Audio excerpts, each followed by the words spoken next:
Estas dos gigantescas marcas nacieron para cambiar la forma de practicar los deportes, y como obra ruin del destino surgieron de la mente de dos hermanos alemanes cuyo odio nos ha dado la mejor tecnología y el mejor marketing deportivo de todos los tiempos.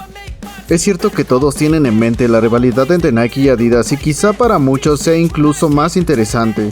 Pero también es cierto que si no hubiera sido por Adidas y Puma, quizá Nike jamás hubiera existido e incluso quizá el mundo del deporte, tal y como lo conocemos al día de hoy, no hubiera sido posible. Una historia llena de innovación, conflictos, pactos, traición y odio, heredado de generación en generación. Bienvenidos a Duelo en el Olimpo, episodio 5, la traición que revolucionó el deporte.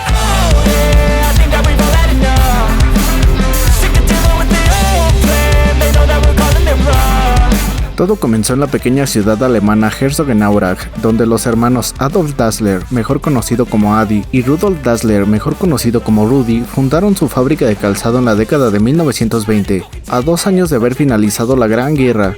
No parecía ser un buen momento para fundar una empresa en Alemania gracias a los problemas económicos que atravesaba el país en aquella época, pero Adolf era un visionario. El padre de los hermanos Dassler trabajaba en una fábrica de calzado, por lo cual tenía mucho conocimiento sobre el tema y Adi absorbió todo ese conocimiento. Adolf se dedicaba a reparar los zapatos de la gente. Era algo útil pues necesitaba ayudar a las finanzas de la familia. Pero no solo hacía eso, también diseñaba sus propios zapatos y aquí es donde da un giro la historia.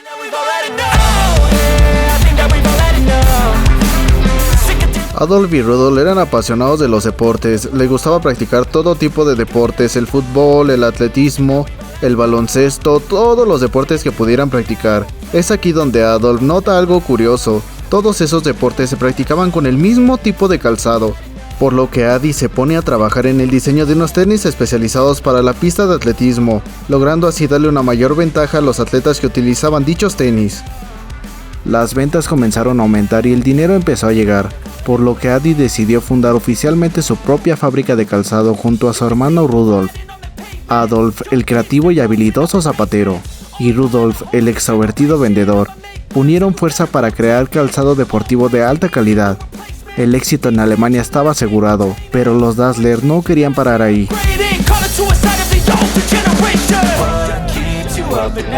Los hermanos Dassler lo tenían claro, tenían que comenzar la expansión de su marca a todo el mundo, pero ¿cómo lo harían? Recordemos que en aquella época la información no viajaba tan rápido como hoy en día. Utilizar la radio o el periódico para promocionar el calzado haría que posicionarse en el mercado internacional tardara muchos años. Por lo que los hermanos tomaron una decisión que cambió la publicidad en el deporte para siempre y que sigue utilizándose hasta el día de hoy: firmar atletas para promocionar sus productos.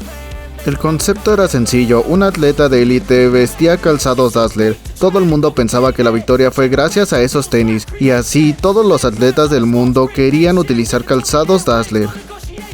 El escenario perfecto serían los Juegos Olímpicos de Berlín 1936, y el atleta más dominante en participar en aquellos juegos era Jesse Owens, aunque había un problema. Owens era de piel negra y ascendencia africana, en una época donde un régimen autoritario, que ya todos sabemos cuál es, regía en Alemania. Y no solo eso, sino que los Dassler eran simpatizantes y afiliados de dicho partido. Creían que el hecho de que aquel partido impulsara todo tipo de deporte en el país beneficiaría sus ventas. Pronto todo Herzogenaurach estaba lleno de las banderas con la esvástica, y la fábrica de los Dassler era la principal. Había muchas cosas en juego. A pesar de todo eso, Adi visitó a Owens en la Villa Olímpica, proponiéndole utilizar sus tenis, y tras ver la calidad y la ventaja que ganaría utilizándolos, decidió aceptar la propuesta de Adolf, corriendo así con los tenis en 4 pruebas diferentes dentro de los juegos, ganando la medalla de oro en todas y cada una de ellas. Este suceso fue un antes y un después para los hermanos Dassler y su compañía. Atletas de todo el mundo comenzaron a solicitar calzados fabricados por ellos, principalmente los atletas estadounidenses, quienes se estaban convirtiendo en una potencia para el deporte. Todo era miel sobre hojuelas, hasta que comenzaron los conflictos.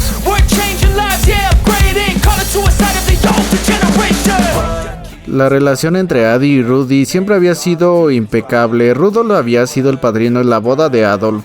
Juntos habían llevado a la cima su compañía y todo pintaba bien para los dos, pero el carácter y la influencia de sus esposas fue lo que terminó de fracturar la relación. Tras el éxito de la compañía, el negocio necesitaba total atención de los Dassler, y al más puro estilo de Latinoamérica, decidieron irse a vivir todos juntos a una sola casa. En la planta baja vivía Adolf con su esposa Kate, en el primer piso vivía Rudolf con su esposa Friedel, y en la planta alta vivían sus padres.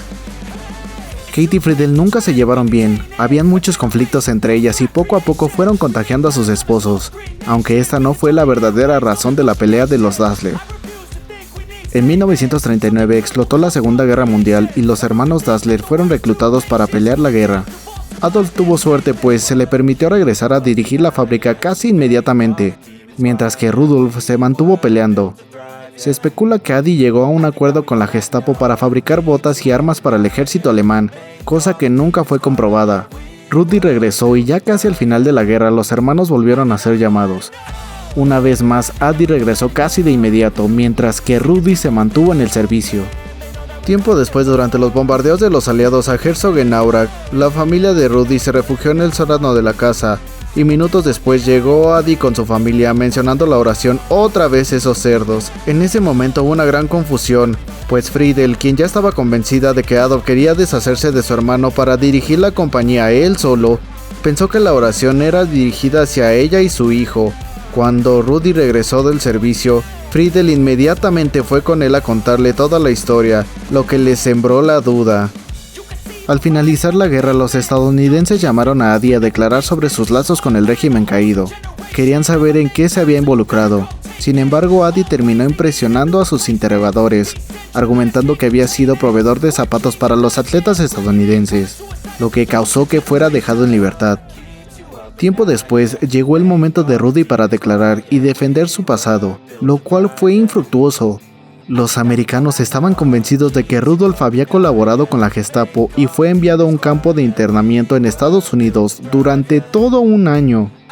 Los norteamericanos le comunicaron a Rudi que había sido delatado por alguien cercano a su círculo social. Inmediatamente pasó por su cabeza el nombre de su hermano y de su esposa.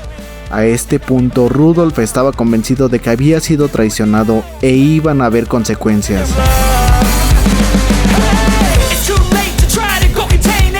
A finales de 1947, los conflictos entre los Dassler eran constantes y las disputas eran insostenibles.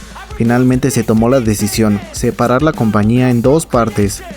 Los hermanos Dassler convocaron a una junta en la fábrica de zapatos, reunieron a todos sus empleados y les pidieron decidir con quién querían trabajar. La junta fue sorpresiva, los empleados no sabían lo que pasaba. Incluso hubo especulaciones de que el hijo de Adi, Horst Dassler, era en realidad hijo de Rudolf.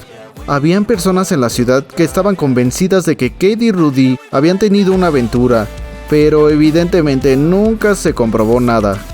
2/3 de los trabajadores de la fábrica decidieron seguir trabajando con Adolf. En su mayoría eran zapateros, mientras que los que decidieron unirse a Rudolf eran vendedores. Rudolf no perdió el tiempo y fundó en enero de 1948 Ruda, lo que en octubre de ese mismo año se convirtió en Puma, un animal que representaba firmemente las convicciones de la empresa, e instaló su fábrica a unos 500 metros de lo que en agosto de 1949 sería la fábrica de Adidas. La rivalidad sobrepasó todo. Herzogenaurach estaba atrapada en una especie de guerra civil. Prácticamente una persona de cada familia trabajaba para una de las dos compañías. Los empleados de Adidas y Puma tenían sus propios comercios, sus propias escuelas y hasta sus propios equipos de fútbol. Evitaban hablar los unos con los otros. Incluso se hizo popular una broma entre los habitantes de la ciudad, pues se decía que para poder hablar con alguien tenías que mirar sus zapatos para saber si pertenecían tanto a Puma como a Adidas. Pero lo que realmente haría la diferencia entre estos dos estaba en el campo de fútbol. Para la Copa del Mundo de 1954, ambas empresas buscaban dar un golpe de autoridad en busca de un gran patrocinio que diera visibilidad a la marca. El entonces entrenador de la selección de Alemania Occidental, Sepp Herberger, visitó a Rudolf para convencerlo de convertirse en el patrocinador deportivo de la selección. Sin embargo, Rudi rechazó la oferta, pues no contaba con el presupuesto para financiar dicho patrocinio. Naturalmente, Herberger acudió con Adolf, a quien convenció rápidamente. Adi había diseñado unos zapatos especiales para practicar el fútbol, Estos zapatos contaban con unos tapones en la suela que permitían tener un mejor agarre en el pasto y evitaría que los jugadores se resbalaran. De hecho, la idea no había sido propia de Adi, pues Puma ya contaba con unos zapatos similares, aunque lo que pasó en el Mundial de Suiza 1954 le dio toda la atención a los zapatos de Adidas. Alemania Occidental se enfrentaba a la selección de Hungría. Todos pensaban que la final estaba decidida, pues en la fase de grupos, la selección húngara había derrotado 8-3 a la selección alemana, pero nadie se esperaba que el clima jugara un papel importante en aquel partido. Ese duelo se disputó bajo la lluvia, causando que se jugara con lodo y fuera muy difícil la movilidad tanto para el balón como para los jugadores. Cuenta la leyenda que el propio Adi Dassler entró al vestidor de Alemania para incorporar tapones más largos a los zapatos de los jugadores, para que así tuvieran más agarre en el campo y se resbalaran menos. Al parecer esa estrategia funcionó, pues la selección alemana salió campeona del mundo por primera vez, derrotando 3-2 a los húngaros en un partido mítico que se conoció como el Milagro de Berna. A partir de aquí, Adidas y la selección alemana llegaron a un acuerdo de patrocinio que se mantiene hasta el día de hoy, o bueno, que se mantendrá hasta 2027 cuando la selección alemana vista con la marca que es sinónimo de victoria y cuya rivalidad con Adidas traeremos en un siguiente video.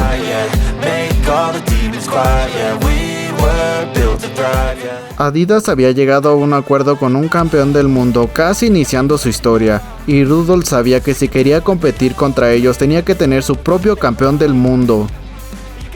Para la Copa del Mundo de México 70 había un jugador que destacaba de entre todos, Pelé. Tanto los ejecutivos de Adidas como los de Puma sabían del impacto que causaba Pelé en las masas, y ambos querían llevar la fiesta en paz. Eso y que si las dos compañías entraban en una disputa por patrocinarlo, tendrían que desembolsar una grandísima suma de dinero. Acordaron que ninguna de las dos compañías contrataría al brasileño para patrocinarlo, una pequeña tregua que alguno de los dos iba a romper. Puma había contratado a prácticamente todo el equipo brasileño para que utilizara sus zapatos en aquella Copa del Mundo, con excepción obvia de Pelé, claro. Dicha situación le pareció rara al brasileño, quien contactó con Hans Henningsen, director de ventas de Puma, para llegar a un acuerdo por una suma preferencial. Armin Dassler, hijo de Rudy, no se lo pensó dos veces y fichó al astro brasileño. Las dos partes habían acordado algo que se volvió icónico en las Copas del Mundo. Antes de comenzar el partido de cuartos de final, Pelé se acercó con el árbitro pidiéndole tiempo para atarse los cordones.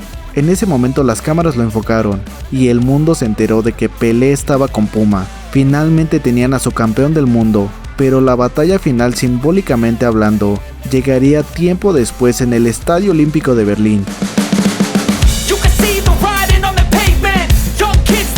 A partir de acá las estrategias de ambas marcas quedaron claras. Adidas buscaba los equipos para vestirlos, mientras que Puma buscaría las grandes estrellas.